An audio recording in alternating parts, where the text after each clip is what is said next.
দুর্গাপূজা ও সাপ্তাহিক ছুটির তৃতীয় দিনে পর্যটকে পরিপূর্ণ হয়ে উঠেছে পটুয়াখালীর পর্যটন কেন্দ্র কুয়াকাটা। দীর্ঘ ২২ কিলোমিটার সৈকতের ৩ নদীর মোহনা লেম্বুর বন, শুটকিপল্লী, ঝাউবাগান, গঙ্গামতি, চর গঙ্গামতি ও লাল কাঁকড়ার চরে এখন রয়েছে পর্যটকদের বাড়তি উপস্থিতি। আগত পর্যটকরা সৈকতের বালিয়াড়িতে উচ্ছ্বাসে মেতেছেন। অনেকে সৈকতের বেঞ্চে বসে প্রাকৃতিক সৌন্দর্য উপভোগ করছেন, কেউ বা মেতেছেন জলকেলিতে। পর্যটকদের ভিড়ে বিক্রি বেড়েছে পর্যটন সংশ্লিষ্ট ব্যবসা প্রতিষ্ঠানে। বুকিং রয়েছে কুয়াকাটার শতভাগ হোটেল মোটেলে। ভালো লাগতেছে, সমুদ্রের ঢেউ এতটাই বেশি যে অনেক ভালো লাগতেছে। আমি আসছি বরিশাল থেকে এই পূজার ছুটিতে, খুবই ভালো লাগছে। সমুদ্রের ঢেউয়ের যে শব্দ, এটা অনেক ভালো, যা মনকে সত্যি অসাধারণ। এ বিষয়ে জানাতে পটুয়াখালী থেকে যুক্ত আছেন আমাদের সহকর্মী মোহাম্মদ ইমরান।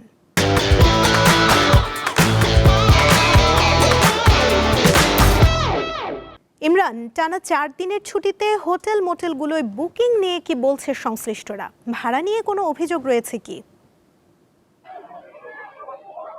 এখানকার বেশ কিছু পর্যটকদের সঙ্গে আমার কথা হয়েছে। তারা যেটা জানিয়েছেন যে এখানকার যে হোটেল মোটেল গুলো রয়েছে, সেই হোটেল মোটেলের এখানে কিন্তু প্রায় ২০০-র অধিক হোটেল মোটেল রয়েছে। সেই হোটেল মোটেলের সকল কক্ষ কিন্তু বুকিং হয়ে গেছে, যার কারণে অনেক পর্যটক আজও যে সকল পর্যটক গেছেন তারা অনেকে কিন্তু হোটেল মোটেলের কক্ষ পাননি, যার কারণে হোটেলের ভাড়াটা কিন্তু অনেকটা বেশি রাখা হচ্ছে। এমন অভিযোগ কিন্তু এখানকার পর্যটকরা আমাদেরকে জানিয়েছেন। আপনি জানেন যে শারদীয় দুর্গাপূজার ৪ দিনের ছুটি রয়েছে। এই ৪ দিনের ছুটিকে কেন্দ্র করে কিন্তু পটুয়াখালীর কুয়াকাটা সমুদ্র সৈকতে এই মুহূর্তে হাজার হাজার পর্যটক অবস্থান করছে। গত বুধবার সকাল থেকে কিন্তু এ সকল পর্যটকের আগমন ঘটে। আমি এই মুহূর্তে রয়েছি সৈকতের 0 পয়েন্টে। আপনি দেখতে পাচ্ছেন এই মুহূর্তে যে সকল পর্যটকরা সৈকতে রয়েছেন তারা কিন্তু এখানে যে সমুদ্রের যে উত্তাল ঢেউ রয়েছে সেই ঢেউয়ের সঙ্গে তারা কিন্তু তাদের স্নান সেরে নিচ্ছেন। অনেকে পরিবার পরিজন নিয়ে কিন্তু এখানে সাঁতার কাটছেন এবং অনেকে কিন্তু জলকেলিতে মেতেছেন। এবং এখানকার যে সকল পর্যটন রাইড রয়েছে, বিশেষ করে ওয়াটার বাইক, ইজি বাইক এবং মোটরসাইকেল সহ যে সকল রাইড রয়েছে, সেই রাইডের চড়ে কিন্তু তারা এখানকার বিভিন্ন পর্যটন স্পট রয়েছে সেই সকল পর্যটন স্পট কিন্তু ঘুরে দেখছেন।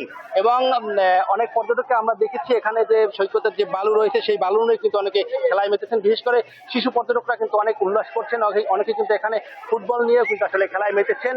এবং অনেক পর্যটকরা কিন্তু সমুদ্রের যে একটি তারা ঘুরে এসে আমাদেরকে জানিয়েছেন সমুদ্রের যে একটি মনোরম দৃশ্য বা সেই দৃশ্য তারা উপভোগ করে তারা কিন্তু অনেকটা তৃপ্তিতে রয়েছেন। আমি সকাল থেকে এখানকার যে সকল পর্যটন স্পট রয়েছে, বিশেষ করে শুটকিপল্লী, ঝাউবাগান, গঙ্গামতি, চর গঙ্গামতি, লেম্বুর বন, ৩ নদীর মোহনা, এ সকল স্পটে কিন্তু আমি ঘুরেছি এবং প্রতিটি স্পটেই কিন্তু আসলে পর্যটকের বাড়তি যে উপস্থিতি, সেই উপস্থিতি কিন্তু আমরা আসলে লক্ষ্য করেছি। দীর্ঘদিন পর পর্যটকদের এমন ভিড়ে এখানকার যে পর্যটন সংশ্লিষ্ট ব্যবসা প্রতিষ্ঠান রয়েছে সকল ব্যবসা প্রতিষ্ঠানে কিন্তু আসলে বিক্রি অনেকটা বেড়েছে এবং এখানকার ব্যবসায়ীদের মুখে কিন্তু আসলে অনেকটা হাসি ফুটেছে। এছাড়া এখানকার যে সীমাবদ্ধ বিহার রয়েছে রাখাইনদের এবং রাখাইন মার্কেট এবং শ্রীমঙ্গল বৌদ্ধ বিহার রয়েছে, এই বৌদ্ধ বিহারগুলোতে কিন্তু পর্যটকদের আনাগোনা অনেকটা বেড়েছে। এখানকার যে পরিবেশ এই মুহূর্তে বিরাজ করছে এক ধরনের, এই কুয়াকাটা সমুদ্র সৈকতে এক ধরনের কিন্তু উৎসব মুখর পরিবেশ আসলে এই সৈকতে বিরাজ করছে। এখানে সকাল থেকে আমরা টুরিস্ট পুলিশের সঙ্গে কথা বলেছি, তারা জানিয়েছেন যে তারা নিরাপত্তায় কিন্তু সদস্য রয়েছেন। বিশেষ করে যে সকল পর্যটন স্পট রয়েছে সেই সকল পর্যটন স্পটে তারা কিন্তু আসলে এখানে তারা কিন্তু তাদের যে অতিরিক্ত পুলিশ সেটা কিন্তু মোতায়েন রয়েছে। তো আমি কিন্তু এই মুহূর্তে 0 পয়েন্টে রয়েছি। 0 পয়েন্টে পর্যটকরা আনন্দ উল্লাসে মেতেছেন, অনেকে এখানে বেঞ্চিতে বসে সাঁতার কাটছেন, অনেকে বালু নিয়ে খেলা করছেন এবং অনেকে কিন্তু এই সমুদ্রের যে উত্তাল যে ঢেউ রয়েছে সেই ঢেউয়ের সঙ্গে কিন্তু তারা আসলে মেতেছেন এবং অনেকে জলকেলিতে মেতেছেন। তো আসলে এখানকার যে সকল পর্যটন ব্যবসায়ীরা রয়েছে, হোটেল মোটেল ব্যবসায়ীরা রয়েছে, তাদের সঙ্গে আমি কথা বলেছি। তারা যেটা জানিয়েছেন যে আগামীকাল বিকেল পর্যন্ত কিন্তু এখানকার অধিকাংশ হোটেল মোটেল বুকিং রয়েছে। আগামীকাল থেকে হয়তো পর্যটকের সংখ্যা কিছুটা কমতে পারে। তো সুমনা, পটুয়াখালী কুয়াকাটা সমুদ্র সৈকত থেকে আমার কাছে এই ছিল সর্বশেষ। ইমরান, আপনাকে ধন্যবাদ।